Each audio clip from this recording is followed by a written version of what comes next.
Chapter 15 pertains to materials requirements planning and ERP.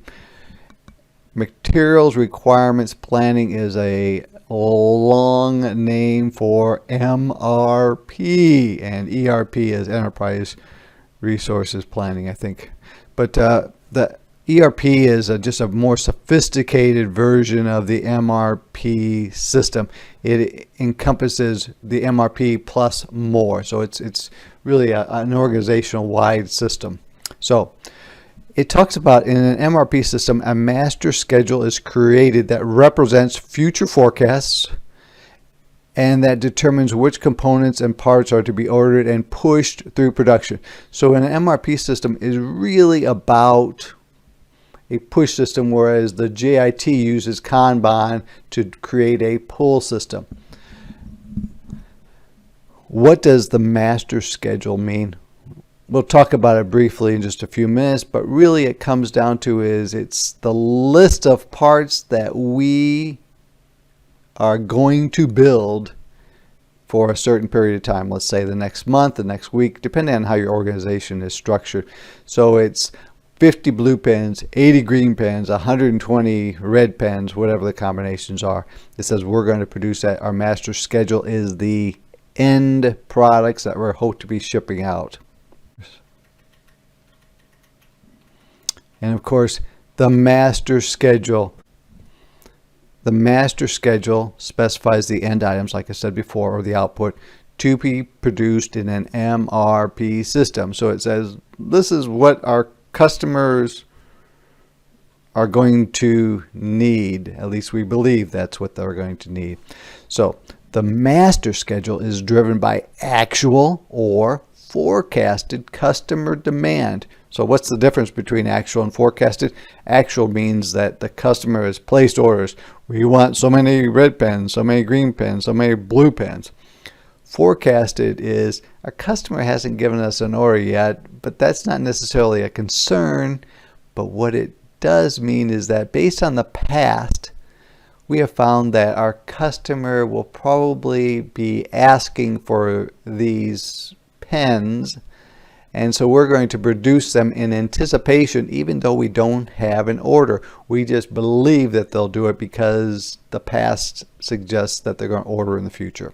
Okay.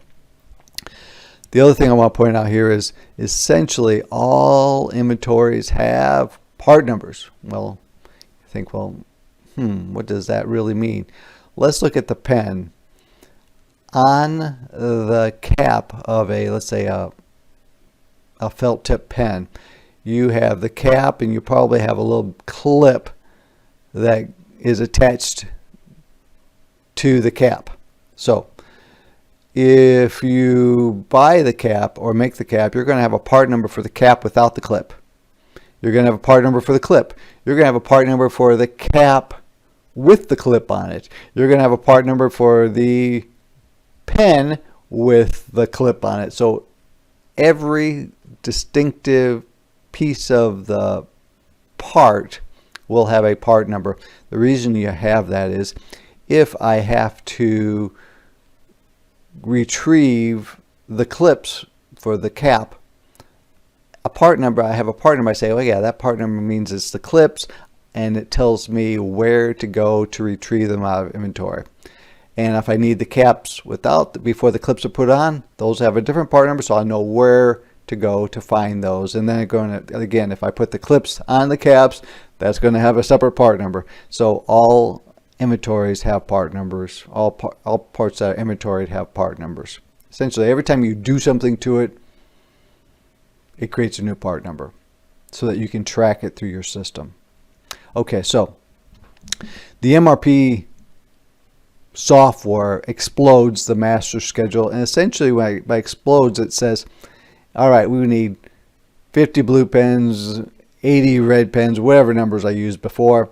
So therefore we need 50 caps without clips. We need 50 clips. We need, 50 or enough ink for 50 pens. We need enough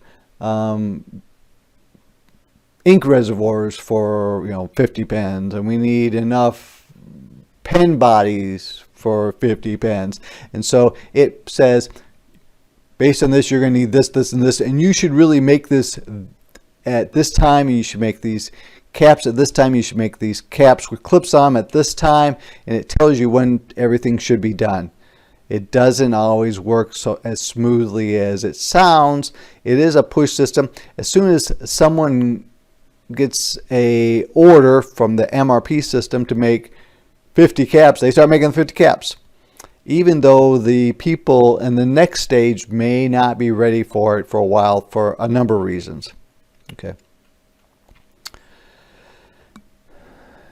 In the process of parts explosion, and that's again, the parts explosion means you have pens. These are all the pieces that we have identified that goes into making pens. So that's the explosion piece of it. It says it is necessary to consider current inventories of parts that are already on hand. Why consider current inventory? All right, let's say we're talking about green pen caps. And I know I'm messing the colors up, but I can't keep them straight in my mind as I'm talking. But anyway, so let's say that you need 50 green caps for this production run, this order. Okay, so you look in your inventory and you say, well, I already have 20 in stock. So I don't need to generate an order for 50 more caps. I only need an order for 30 more caps because I have 20. I need 30 more. That will give me my 50. And so that's why this plays into it. Types of MRP systems, there's the basic and advanced. And really the type 2 includes capacity planning and shop floor control modules. And again, it's just a more expansive system for keeping track.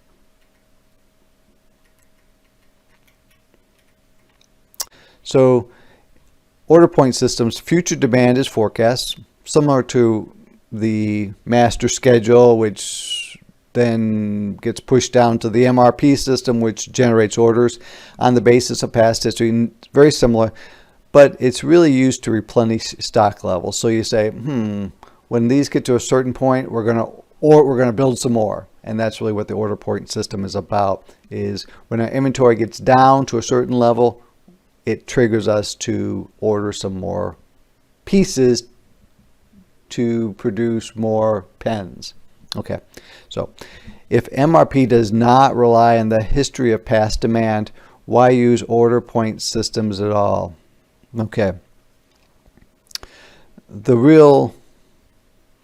MRP system does not rely on the history of past demand, but the forecasting does. So the master schedule uses forecasts based on past demands, and then they generate it.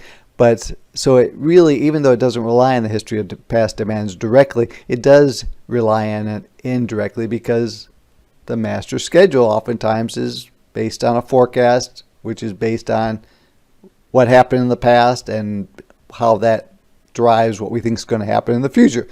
But the order point systems really is more about trying to keep a certain level of inventory, and so our customers can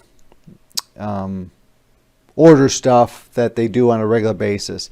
And it's really more of like more like for common things than uncommon things. So you think, well, I'm going to be shipping a lot of red pens. Red pens are my most popular. Red and blue are my most popular pens. I'm going to put those on an order point system. But occasionally people want these purple pens, and that might be on an MRP system, which is less. You may not run as often, so you don't necessarily keep a supply of inventory with. All right. So here's an MRP illustration. You have the top. You have this whole thing, which is the leg assembly. You have the short rail, of course, you have the legs, you have the long rail. And so the bill of material looks like this. The table, we say, we need to make these tables, and the tables would be on the master schedule because it's what's really being shipped out. So you say, okay, on the table we have the top, okay, that's just a piece. And then we need the leg assembly, which is the legs and the rails. And so we have that, but on the leg assembly, it's really broken down into 2 short rails, 2 long rails, and 4 legs. And you also might have people making those legs and the rails and the short rails. So what do the numbers in parentheses represent? How many? 1 top, 1 leg assembly, 2 short rails, 2 long rails, 4 legs. That's how many to produce in order to create a single table. All right, we are going to stop here and for this segment.